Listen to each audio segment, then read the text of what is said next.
Chapter 1. The Asylum's Boundaries.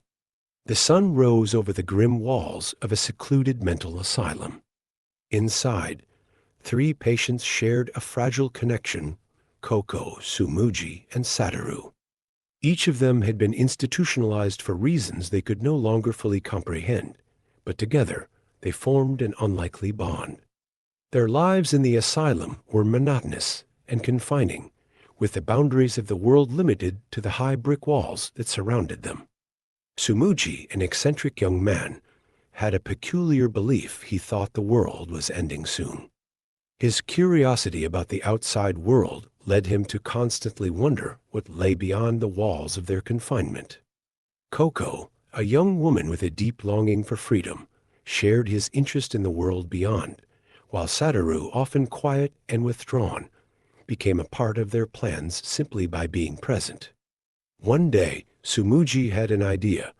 They would go on a picnic. It wasn't an ordinary picnic.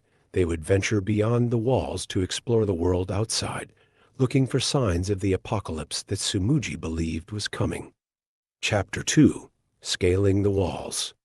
Tsumugi crafted a makeshift ladder from materials they gathered around the asylum.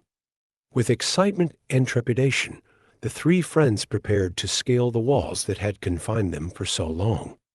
Koko, with her delicate features and deep inner sadness, watched as Tsumugi worked on the ladder, her mind full of thoughts about what lay ahead. When the time came, the three of them climbed the ladder together. With each step, their hearts pounded as they left the safety of the asylum behind. As they reached the top of the wall, they looked out over a world they hadn't seen in years, a world that seemed both familiar and strange. The vastness of the landscape before them made them feel small, but they were determined to continue their journey. Chapter 3. The World Beyond. Stepping outside the asylum's walls felt like stepping into another dimension. The world outside wasn't as apocalyptic as Tsumugi had imagined, but it was overwhelming in its vastness. Fields stretched out before them, and in the distance they could see a city. The noise of the outside world seemed both chaotic and soothing.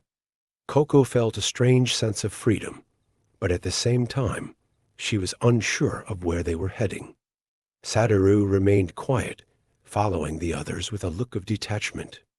For him, the world outside wasn't much different from the asylum. It still felt distant and out of reach.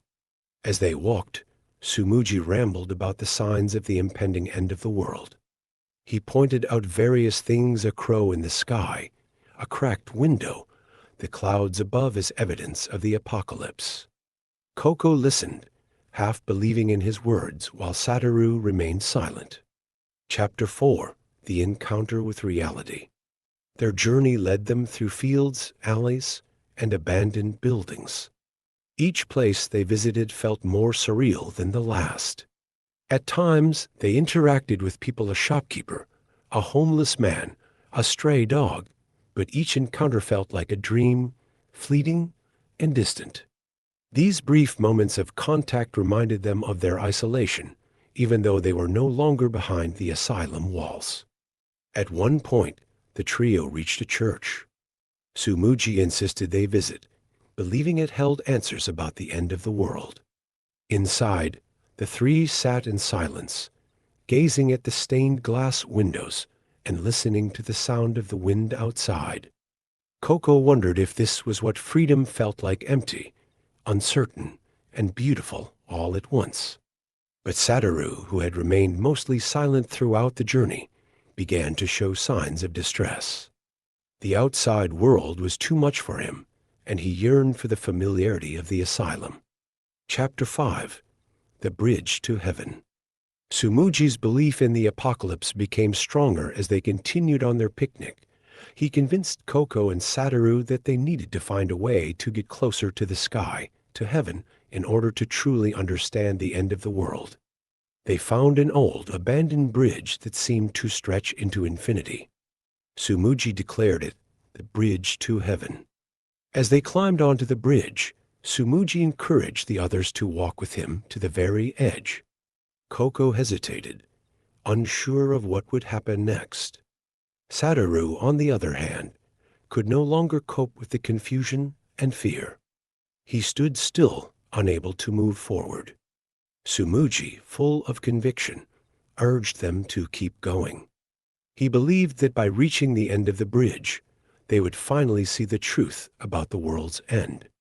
Chapter 6: Koko's Realization. As they reached the middle of the bridge, Koko had a sudden realization. The world wasn't ending, at least, not for everyone. She saw the life beyond the bridge, the people moving on with their daily lives, unaware of the existential journey she and her friends were on. Sumuji, however, remained focused on the idea of the apocalypse. He continued to believe that the world was collapsing around them, and that this bridge was their final destination. For Koko, the journey had brought her something different, an understanding that the world outside the asylum was vast and chaotic, but not necessarily doomed. She looked at Sumuji and Sadaru, and for the first time saw the fragility of their beliefs. Chapter 7: The Final Leap. As they stood on the bridge, Sumuji insisted that they take a final leap, a symbolic jump into the unknown. He believed it would take them closer to heaven, closer to the end. Koko, torn between her desire to follow Sumuji and her newfound understanding of the world, hesitated. Sadaru, who had grown increasingly distressed, refused to continue. He turned back, unable to face the uncertainty any longer. Koko, realizing that the journey had been a metaphor for something deeper, her own search for meaning, decided to stay with Sadaru. Sumuji, determined to see his belief through, took the final leap alone, disappearing into the distance. Chapter 8: A New Beginning. As the sun set over the horizon, Koko and Sadaru made their way back. They had ventured beyond the walls of the asylum, and though they had returned, something had changed within them. The world outside was no longer a mystery, but a place full of both beauty and confusion.